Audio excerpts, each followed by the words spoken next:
This is Reset. I'm Sasha-Ann Simons. If you live in the Chicago suburbs, you may have had the option to send a little extra money to your local forest preserve this week.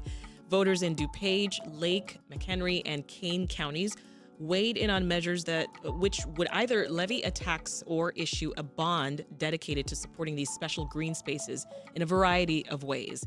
Now, to learn more, we're joined in studio by Robbie Telfer, who's program director of the Friends of the Illinois Forest Preserves. Welcome back to the show, Robbie. It's great to be here. Thank Always you, good to Sasha-Ann see Simons. you. Yes. And we also want to hear from you. Did one of these measures appear on your ballot? Tell us how you voted and why at 866-915-WBEZ. You can also share your favorite forest preserve in the area. Again, that number is 866-915-WBEZ. So, Robbie, the measures go to support conservation efforts in the forest preserves. What does that mean in practical terms? So, practically, the forest preserve districts are hoping, or most of them were rewarded with, it sounds like they passed. McHenry is the one we're waiting for. But basically, they are always underfunded. They always could use way more resources to update infrastructure, like have bathrooms that are from this century and things like that. So they're hoping to do stuff like that, but on a larger scale, a lot of them have a lot of habitat restoration and ecological management to tackle, and there's a lot of threats from things like invasive species and climate crises and all the fun stuff. And so we had increased usage across the region because of the pandemic, and people continue to really value and love our forest preserves, and so they are they need money so that people can continue to enjoy them stress-free. And so you mentioned we're still waiting for the vote count in McHenry, but tell us overall how they did. These others have passed pretty overwhelmingly, right? Yeah. McHenry, there's about 300 votes that they're going to hopefully make up via mail-in ballots and provisional ballots if necessary. But yeah, the other ones did really well, it looks like. I think Lake and DeKalb both passed over 60%, and Kane was at around 55 as far as unofficial results. And we saw this at Cook County as well 2 years ago when our own ballot measure here passed, and with overwhelming support. People really like these places. And what do you think it is ultimately, Robbie, that motivates voters to vote for or against measures like these? I think against is one of those things where people want to draw the line on more taxes. They don't want to pay more taxes, and even if it is just $200 a year if you have a home over $300,000, they're just like, no more. You have taken enough of my money, and so that's fine for them. And I hope they enjoy all of their public services that their tax dollars do pay for still. But the people who love nature want it to be good and around, and we need it and see it as utterly priceless and invaluable and worthy of probably more financial support. Right. If you're just tuning in, this is Reset. I'm Sasha-Ann Simons. 4 suburban Chicago counties had measures on the ballot which propose levying a small tax or bond to fund green spaces. And so we're learning more from Robbie Telfer, who's program director of the Friends of the Illinois Forest Preserves. And we want to hear from you as well. Did one of these measures appear on your ballot? We want to hear how you voted and why. And we also want to hear about your favorite forest preserve in our area. That number is 866-915-WBEZ if you want to join the conversation live. Again, 866-915-WBEZ. So I can't have you here in studio, Robbie, without asking you the very same question that I'm asking our listeners. What are some of your favorite forest preserves in the Chicago area?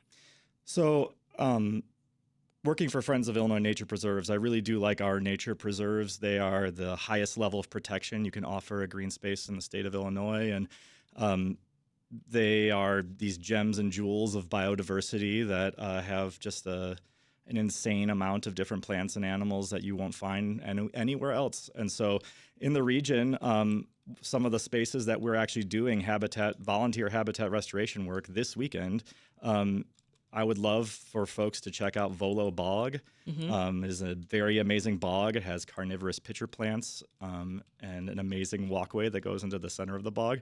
And Pilcher Park in Joliet, my hometown, the Joylet. It's a really good, beautiful space. The Joylet. Yeah, it's where you flush joy. No offense, Joliet. I love you. But yeah, Pilcher Park is absolutely where all the joy has washed down to, because it is full of just wonderful green space, canopy.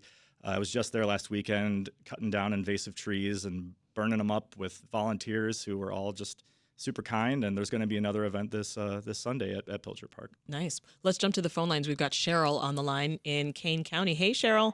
Welcome to Reset. Oh, hey, can you hear me? Yes, we can hear you.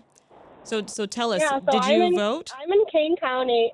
You know, I did go vote. I was kind of taken aback by that actual vote. Nobody prepared me for knowing that was something I had to vote for. I had no information given to me. So, you know, what I thought in my mind is that, like, wow, like, my property taxes are super high. Is this going to raise my property taxes? Like, I pay for the park district here. I pay for the schools. I pay for protection. I do like the police. I'm a pro police, but, like, what are they actually trying to do? Because we have a beautiful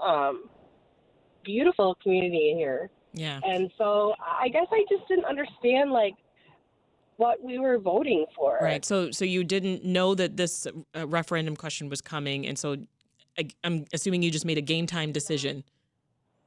Yeah, it was a game time decision. And, you know, my sister told me right before I voted, she's like, you know, just so they're not going to raise your taxes. They're just reproportioning what amount of money is going. And that doesn't make sense to me. Like, what does that even, I don't get what that means. Okay, well, let's see if our friend Robbie here can help answer some of your concerns. Thank you for sharing your thoughts, Cheryl. Appreciate your call.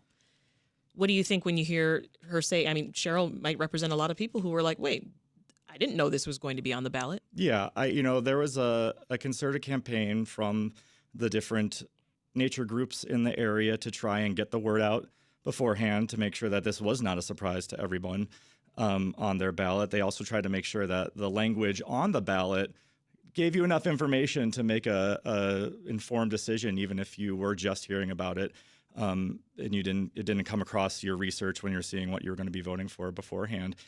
But yeah, it's as far as I understand for Kane County, it's similar to McHenry, where if you're I don't know the exact numbers, but it was something around like $300 a year for the first year if you have a home worth more than $300,000. Okay. And the parks are beautiful in King County. That is true. But we have seen lots of needs for improved biodiversity, lots of needs for habitat restoration with volunteers. And if we don't do that work, I think the beautifulness we take for granted, because if you see a beautiful forest preserve, that is because the invisible work of thousands of people for decades have been going into that space to make it beautiful for you. And that work is often unpaid. Yeah. And taxes like these are common to supporting parkland. Yeah. And it's also part of the investment we have in our public spaces. These are spaces owned by you and managed by some really great people. Yeah. And I want you to talk a bit more about the significance of a tax or bond like this, Robbie. Like, I mean, how much money per voter are we actually talking? Well, like I said, if you own a home in at least a couple of these spaces, you will, even if your home is worth less than $300,000, you will not pay anything extra. And for example, in McHenry County, the proposal would be,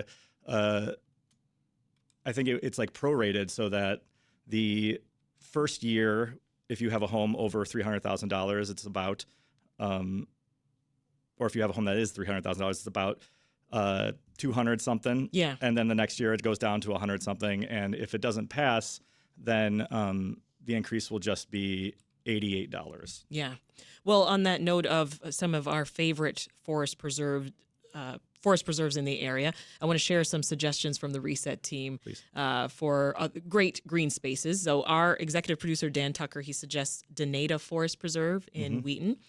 He says it has great bike trails and around 800 acres of prairies, woods, and wetlands. Our studio ops manager, Dave Miska, says North Park Nature Center at Peterson and Pulaski. Hard to believe you're still in the city. And he also says Little Red Schoolhouse Nature Center in Willow Springs, which has great walking paths and really good birding. Our senior producer, Meha Ahmed, recommends Swallow Cliff Woods. This is near Palos Park, and Willowbrook in Glen Ellen.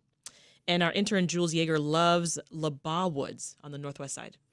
Yeah, and LaBaugh. You're nodding. Yeah, they're all correct. Everyone's right. Those are great spaces. LaBaugh and North Park are in the city. LaBaugh Woods, you can see American mink, which I don't think people know are inside the city of Chicago. Oh, wow. You could see snapping turtles, giant snapping turtles. At LaBaugh? At LaBaugh. Wow. And the slough freezes over in the winter, and it's just a beautiful sort of like icy wonderland that I've never done it, but I've seen people ice skating through the trees. Wow. It's gorgeous. Let's hear from one more caller. Here's David in Brookfield. Hey, David. Hi. Did you cast a vote on the referendum? Well, I guess I was. I couldn't because I just found out from you guys that it was up for vote 2 years ago. But what I want to comment on is this: is the overpopulation of the deer all over Cook County. Okay. Which I don't think is talked about enough. And maybe it's not all of Cook County, but out here now. I haven't done my history, but I understand that maybe about 30 years ago, and I don't know if PETA was involved, and I wouldn't count if they weren't, but I guess Illinois law was with hunting season, you can no longer hunt and kill the deer, even for just summer or 3 months out of the year. So the problem is, though, I learned from some of the neighbors that, around here, because even my parents' house, there'd be as many now as 4 deer 12 months ago last summer at one time, jumping through the yards. And it'd be rare to see one come up from the river or, again, from a forest reserve, but now we're seeing whole families come through. And they're so skilled they can jump over, the fences and everything. Yeah. So, but here's the problem. Interesting point. I appreciate your call, David. Robbie, what do you think? You did nod. In this conversation about forest preserves, we're not talking about the deer. Well, yeah, the deer are so. Part of what the habitat restoration that I talked about that we're working on is replacing and managing for functions in these environments that have been removed because of human stuff. And right now, the deer are not managed by wolves and bears and cougars and things that maybe lived here in days of yore. Their biggest predator is probably your car. And so some preserves do allow for deer culling. Some spots around the region have these late night culls where people with special permits can go in and thin the deer. I don't think it is that you're just allowed to like go out into your local forest preserve with a rifle and start shooting things. But it is the deer, they do like to eat rare plants. They love to chew on endangered species, and it is a problem because there are some space. LaBaugh Woods specifically is a very small preserve that have about 25 deer year round, and that's a lot of stress on the plants. That's an issue for sure. Well, let's squeeze in one more caller. Please. We've got Matt from Kane County. Hey, Matt. Hey, how's it going? Going well. You voted yes, I hear, to this measure. I did. Yeah, I love Oakhurst Forest Preserve out in Aurora, and it's a large watershed to handle the water needs of the streets and the sand and stuff. And I just think that the increased infrastructure needs of building additional houses is really necessary to have that additional woodlands. Yeah. Good point, Matt. Thank you so much for giving us a call. So tell us, before I let you go, Robbie, any specific exciting projects on the horizon in the preserves? So we have the Wild Things Conference that's coming up on March 1st, 2025, is a gathering of 2,000 nature nerds from across the state in Rosemont, Illinois, wildthingscommunity.org, and we're helping organize that, and it's going to be awesome talks about, birds and cicadas and dark night skies and things like that. It's a sweet party. Nice. Well, if you did not get a chance to join the conversation and you still want to share your favorite forest preserve, leave us a voicemail, 888-915-9945. We've been talking with Robbie Telfer, who's program director of Friends of the Illinois Nature Preserves, about ballot measures to fund conservation efforts around Chicago. Thank you, Robbie. Thank you so much, Sasha.